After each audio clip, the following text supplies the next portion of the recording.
It is a Wednesday evening in Louisville, Kentucky, and Mia is sitting on her couch, scrolling through her student loan servicer's website for the third time this week. She is 29. She graduated 6 years ago with a marketing degree from a state university that cost her $64,000 in total. Tuition, fees, housing, the works. She got a decent job in her field, making $48,000. She has been doing everything she was told to do, showing up, working hard, making her monthly payments, and she still owes $58,200. 6 years of payments on a $64,000 debt, and the balance has barely moved. She did the math last month for the first time and sat with it for a long time. She has made approximately $22,000 in payments over 6 years. Her balance has dropped by less than $6,000. The other $16,000 went to interest, money that built nothing, owned nothing, produced nothing. Mia did not know when she signed her promissory notes at 18 that the standard repayment timeline on her loan type would cost her more than the original borrowed amount if she followed the minimum payment schedule. She did not know because nobody sat her down and explained that. Not the financial aid office, which had a different incentive, not her parents, who were navigating their own financial situations, and not the 17-year-old version of her, who understood none of what she was signing. She thought debt was debt. She did not understand that student loan debt operates by a specific set of rules, responds to a specific set of strategies, and has been changing dramatically and dangerously in 2025 and 2026 in ways that most borrowers have no idea about. This is not an individual failure, it is a systemic one, and the scale of it is confirmed by data published just this week.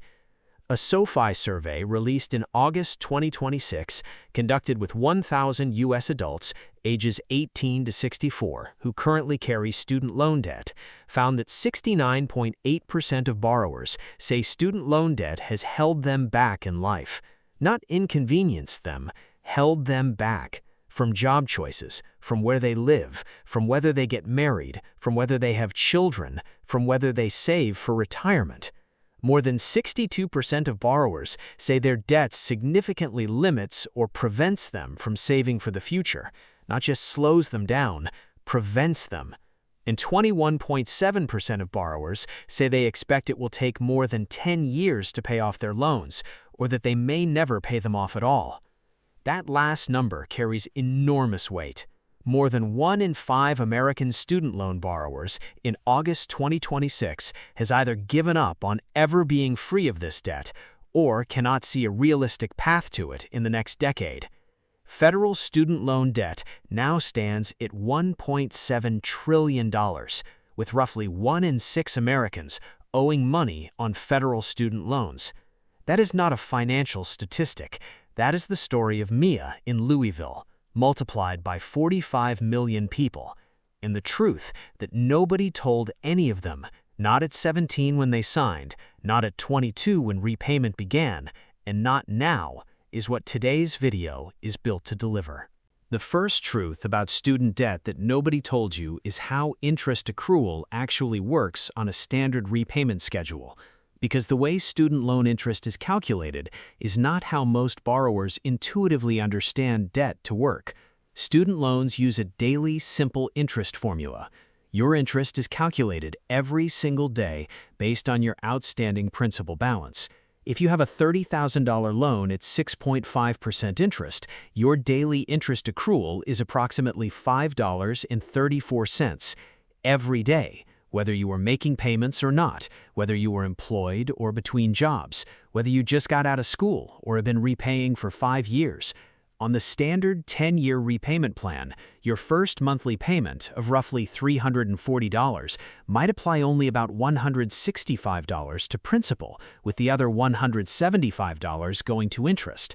In the early years of repayment, you are barely moving the balance. That is not a bug. It is the designed amortization schedule, and most borrowers discover this only after years of payments when they look at their balance and find it has barely moved.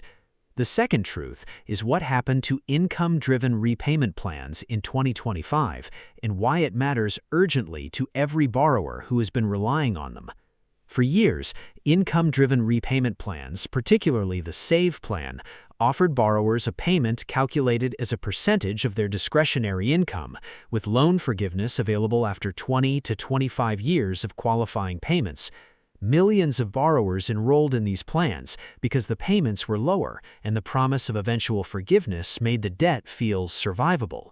The One Big Beautiful Bill Act, signed in 2025, changed this landscape dramatically. The SAVE plan has been phased out. The legislation consolidated repayment plans and created a 2028 phase-out date for many income-driven repayment options. Borrowers who were enrolled in SAVE are now facing a different repayment reality than the one they planned around, and borrower advocates have warned that many will end up in debt longer and paying more interest overall as a result of these changes. The August 2026 SoFi survey confirmed this directly. Roughly 22% of borrowers were managing payments through income-driven plans and are now facing the consequences of those plan changes mid-repayment.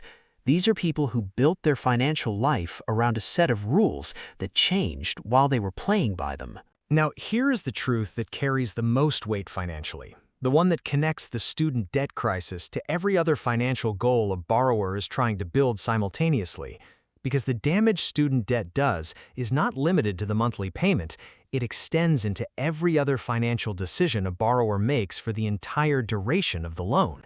And quantifying that total damage changes how urgent the situation actually is. The SoFi survey found that 34.3% of borrowers currently have loans in default, forbearance, or deferment, more than 1 in 3, not making active payments, not on a functioning repayment track, stuck in a status that sounds like a pause, but often functions like a financial trap, because interest continues to accrue during most forms of deferment, meaning the balance grows while the borrower is not paying, and when repayment resumes, the amount owed is larger than when it paused. The default rate specifically is alarming. A borrower in default loses federal protections, loses access to income-driven repayment options, and opens themselves to wage garnishment, tax refund seizure, and Social Security benefit offset. The government can legally reduce Social Security payments to recover defaulted federal student loan debt. These are not obscure outcomes. They are the documented, legal, active enforcement tools that the Department of Education has used against millions of borrowers. But the truth that goes largely uncalculated, the one Mia in Louisville has never seen written down anywhere, is the opportunity cost of student debt over a full career. A borrower who carries $58,000 in student debt and makes minimum payments for 10 years is not just paying interest on that debt, they are also failing to invest that monthly payment amount during the same period, and the compounding growth of that uninvested money is the true hidden cost of slow repayment. On a $400 monthly student loan payment over 10 years, the borrower pays $48,000 in total.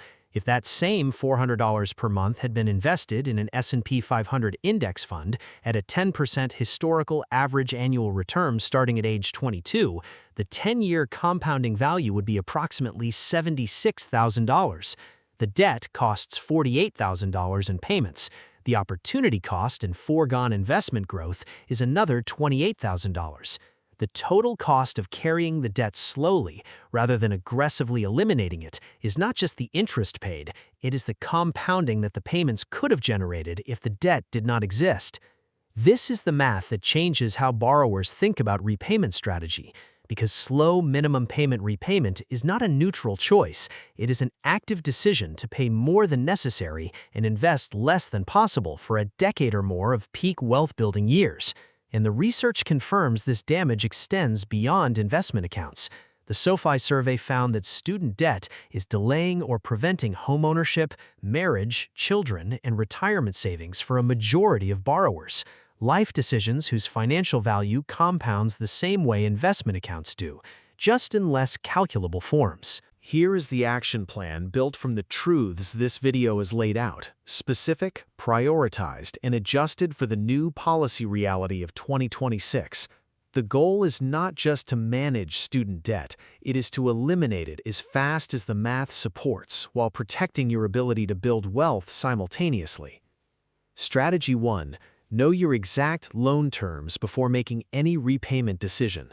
Log into your federal student loan servicer account and pull the exact interest rate, current balance, and accrued interest on every federal loan you carry. Then do the same at any private loan servicer. You cannot optimize a repayment strategy you cannot fully see. The difference in approach between a 4.5% federal loan and a 7.5% private loan is significant enough to change the order in which you attack them. Strategy 2. Refinance private loans immediately if your credit score supports a meaningfully lower rate. Private student loan interest rates in 2026 range from approximately 4% to 14%, depending on creditworthiness and lender. A borrower with a good credit score who has a private loan at 9% can potentially refinance to 5 to 6%, saving thousands in interest over the remaining term. Federal loans should almost never be refinanced into private loans because refinancing permanently loses federal protections, income-driven repayment eligibility, and potential forgiveness pathways. Strategy 3. Understand the 2028 deadline for income-driven repayment plans right now, not in 2027. If you are currently on the SAVE plan or any income-driven plan being phased out under the One Big Beautiful Bill Act, you need to understand what your repayment terms look like after 2028, because staying passive and hoping the situation resolves itself is how borrowers end up in default when the plan they relied on disappears. Visit studentaid.gov and read the current guidance on which plans remain available and what the transition timelines are. Strategy 4. Use the avalanche method for repayment if you are not pursuing loan forgiveness. The avalanche method means making minimum payments on all loans and directing every extra dollar to the highest interest loan first. This produces the least total interest paid over the life of the debt and the fastest path to being completely free. On Mia's situation, $58,200 remaining at 6.5%, paying an additional $200 a month above the minimum reduces her repayment from the remaining standard timeline to approximately 4 years, saving approximately $8,400 in interest compared to minimum-only payments. If you're new here, hit that subscribe button right now, because every week we break down exactly how everyday Americans can build genuine financial momentum from wherever they are.